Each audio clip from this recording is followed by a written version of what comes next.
Hardware on Cardano incentives and staking simplified by SugarZeus Crypto. This is to well understand the hardware needed and required and the skills to use to stake your own pool on Cardano. This is SugarZeus Crypto. Make sure to subscribe and hit that like in order to help the channel grow and the whole entire crypto space awareness. Thank you. Number one, there are no minimum hardware needed to run a stake pool. And they have already tested running stake pool on a small board running at around 4 to 7 watts. But that's unlikely to be optimal, and operators will need to experiment to get the right combination of cost, performance, and energy efficiency to maximize their pool's profitability and attractiveness to delegators. Number two, staking node on a Raspberry Pi 0, W, 2, and 3. This may not be an optimal hardware, but it will run it. Number three, scale out of 1 out of 10. 1 to be very low, 10 to be very high. When it comes to computer skills for a pool operator, you might want to have, number one, network security, 7. Network system administration is 6. Ability to use monitoring tools, 7.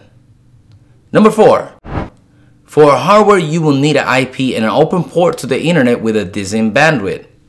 Number 5, it is not yet known the minimum bandwidth required for a competitive stake pool. Number 6, the Cardano network is a distributed system, but each stake pool will require running on a single node, plus relay nodes that will help distributing information across the network. Load balancing core nodes with the same key is seen as adversarial by the system. The node itself does not have huge requirements on storage or processing power, and thus this is designed to run on a single machine. Number 7, you can't use the same pool running on machines parallel to support taking down nodes for upgrades and maintenance without affecting downtime, unless you make sure that the only node ever produces a block for a given slot. Otherwise, you will end up creating different blocks for the same slot, in which this is an attack on the protocol. Number 8, they do not plan to stop the process of the chain for maintenance, updates, or reboots. And this is not necessarily for reboots of individual nodes. When nodes are rebooted or disconnected, they will catch up with the chain on their own and continue to produce blocks as soon as they're connected. Number 9, for the moment, there's no built-in redundancy mechanism for individual stake pools. In particular, it is important not to run multiple active servers using the same stake pool keys, because this is classed as an adversarial behavior by our borrowers. Missing a few slots during downtime is not as bad as producing more blocks than one block in the same slot. Number 10, they are expecting the requirements on CPUs to be fairly moderate. And they have designed the code for Shelly in a way that deliberately avoids the burst in CPU's activity that you observe in the currently deployed Cardano SL code.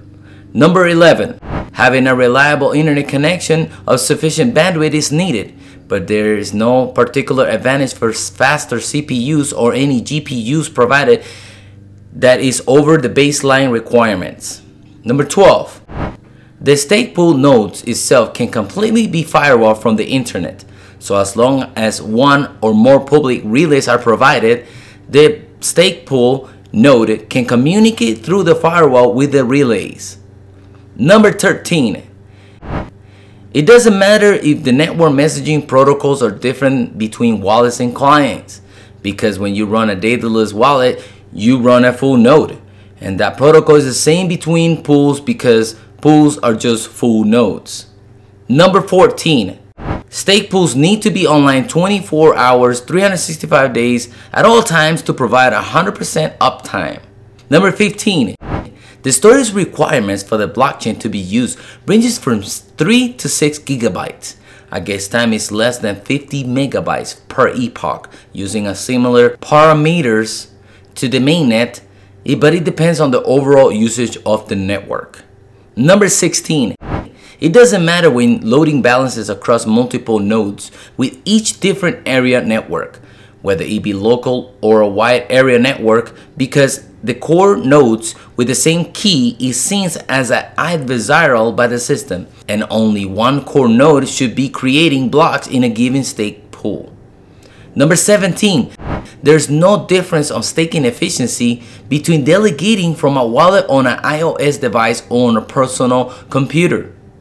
Number 18. On the new code for Shelly, they remove all inefficiencies that they found during the benchmarks that limit them to have fewer than 20 core nodes. Number 19. The first release will not include any hardware support for server's key. This may be added later. However, the stake pool server keys use a hot and a cold scheme, so that if a server is compromised, then the operator can issue a new hot key and replace the compromised server. In addition, key involving signatures are used for the server's hotkeys, meaning that no history before a server's compromise can be forged. Number 20. On security model like Benton Stark Python, it's not recommended to invest in this security at these times because they will advise on any future hardware well in advance. Based on this information you just heard of, IOHK wants to create a stake pool handbook. Well, make sure to subscribe to support this channel and the whole entire crypto space. Thanks for watching again, ladies and gentlemen. This is SugarZeus Crypto. Take care.